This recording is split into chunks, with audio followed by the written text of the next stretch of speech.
शिवाय नमस्तुभ्यम। हर हर महादेव। श्री देव महादेव शिव महापुराण कथा जो कि जलगांव महाराष्ट्र से चल रही है। आज दूसरे दिन की कथा 6 दिसंबर की पूर्ण हो चुकी है। आज की कथा में गुरुजी ने जो जानकारियां दी हैं, उपाय बताए हैं, पत्र शामिल किए हैं, सभी की जानकारी आपको इसी वीडियो के माध्यम से मिलने वाली है। ये 7 दिवसीय शिव महापुराण कथा है जो कि 5 दिसंबर से 11 दिसंबर तक चलने वाली है। आज की कथा में गुरुजी ने 17 उपाय पत्र उपयोगी जानकारियां दी हैं। सभी की जानकारी आपको इसी वीडियो के माध्यम से मिलने वाली है। किसी कारणवश यदि आपने आज की कथा नहीं सुन पाए हैं तो पूरी कथा का रास्ता आपको एक छोटे से वीडियो से प्राप्त हो जाएगा। तो बढ़ते हैं आज की कथा की पहली जानकारी की ओर। कथा शुरू होते ही गुरुजी ने बताया, शिव महापुराण कथा सुनने आने वाले की 3 चीजें समाप्त हो जाती हैं। पहला है भूख।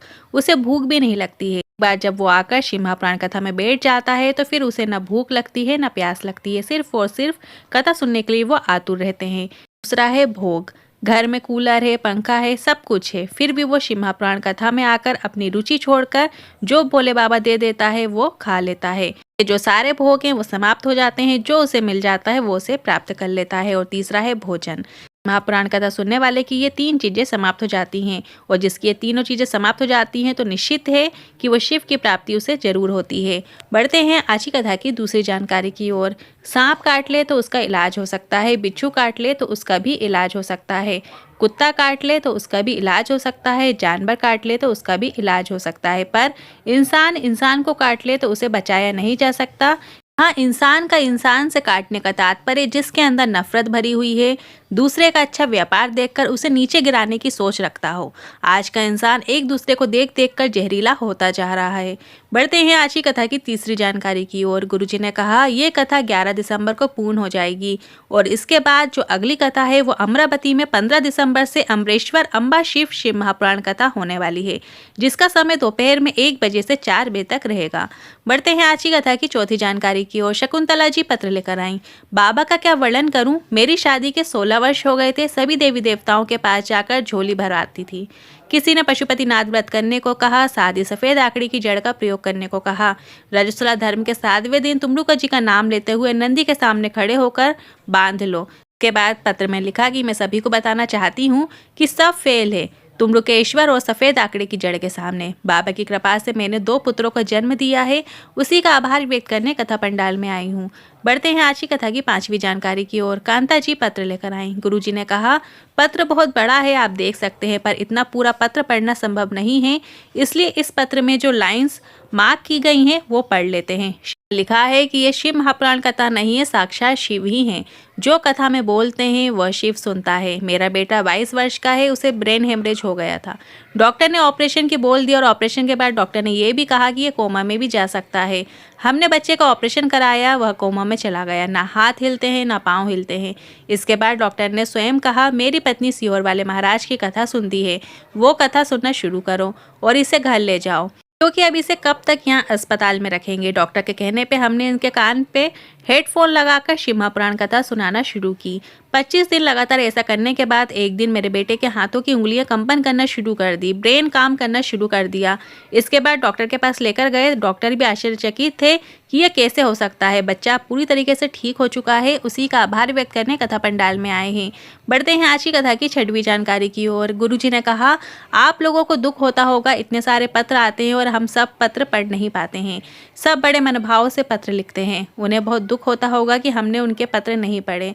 हमें भी बहुत दुख होता है, तो हम एक प्रयास करेंगे, विटलेश्वर सेवा समिति का एक चैनल बनाएंगे जिसमें हम नहीं पर कोई अन्य पत्र आपका पढ़ेगा, जिसमें 15 मिनट प्रवचन का समय रहेगा और आपके सभी पत्र जरूर पढ़े जाएंगे। इसमें हम सभी के नंबर भी बता देंगे, आप चाहो तो आप उनसे बात भी कर सकते हैं। बढ़ते हैं आज की कथा की 7वीं जानकारी की ओर। पहले भी कहा है, अभी भी कहना चाहेंगे, सप्ताह में 1 दिन 1 लोटा जल बॉर्डर में खड़े सैनिकों के लिए, डॉक्टर के लिए, नर्सों के लिए जरूर चढ़ाना चाहिए। स्वयं के लिए जिए तो क्या जिए, दूसरे के लिए जीना चाहिए। बढ़ते हैं आज की कथा की 8वीं जानकारी की ओर। गुरुजी ने कहा, किसी ने हमसे कहा आपकी कथा बहुत महंगी होती होगी। इस पर गुरुजी ने कहा, कथा महंगी नहीं होती है, व्यवस्थाएं करने में ज़्यादा खर्च होता है।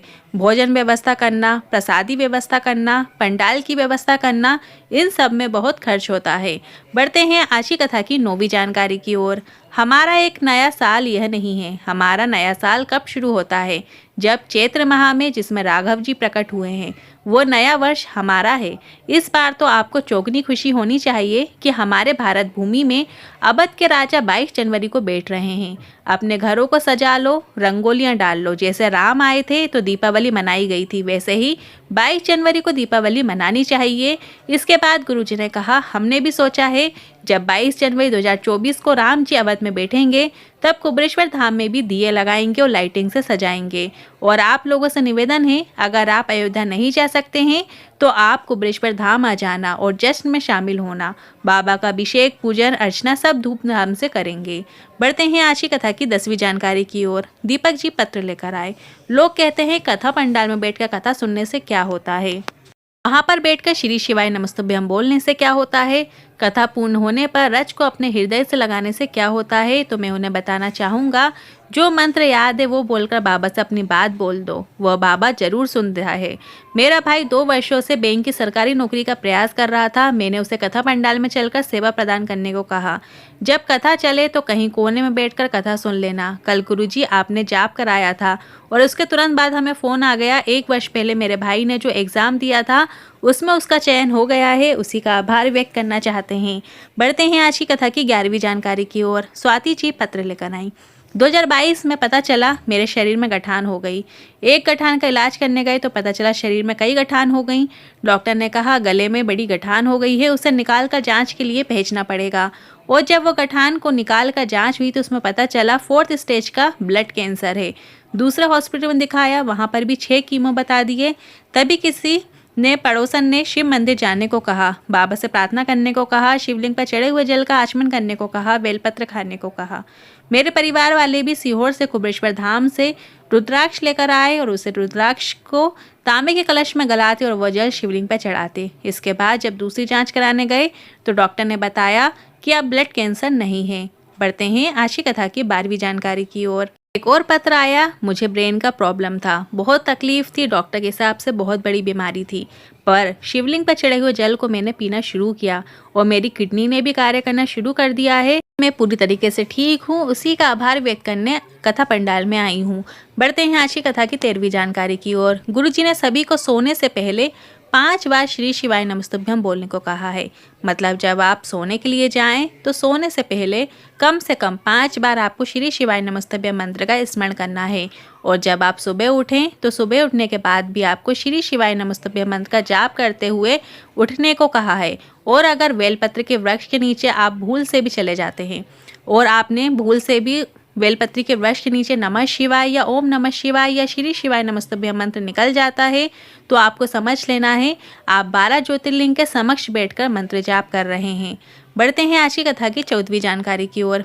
महिलाओं के लिए और स्त्रियों के लिए और कन्याओं के लिए गुरुजी ने बिल्कुल विशेष जानकारी देते हुए बताया है कि भगवान का नाम जाप करते समय, मंत्र जाप करते समय आपको शुरू में ओम नहीं बोलना है। इस तरह से मंत्र जाप कर सकते हैं। ये सिर्फ महिलाओं के लिए, स्त्रियों के लिए बताया गया है।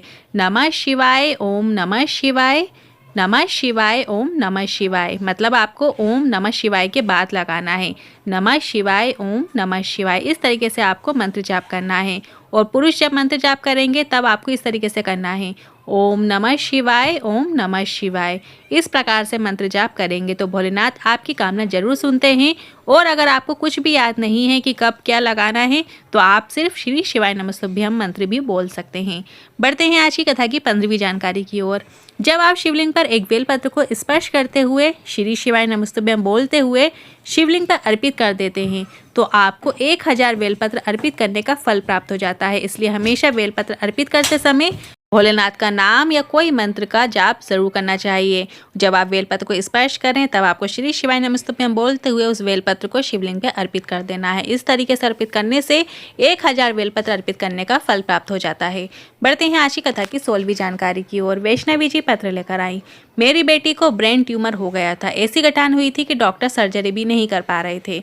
हम 1.5 साल मुंबई के अस्पताल में रुके रहे, डॉक्टर भी कुछ नहीं कर पा रहे थे। मेरी ननद ने टीवी में शिव महापुराण कथा के बारे में बताया। हमने कथा सुनना शुरू किया और शिवलिंग पर 1 लोटा जल चढ़ाकर थोड़ा सा जल बेटी को देना शुरू किया। बेटी ने सुध बुद्ध भी खो दी थी, पर अब बाबा की कृपा से बेटी अब थोड़ी ठीक है। उसी का आभार व्यक्त करने कथा पंडाल में आए हैं। बढ़ते हैं आज की कथा की 17वीं और अंतिम जानकारी की ओर।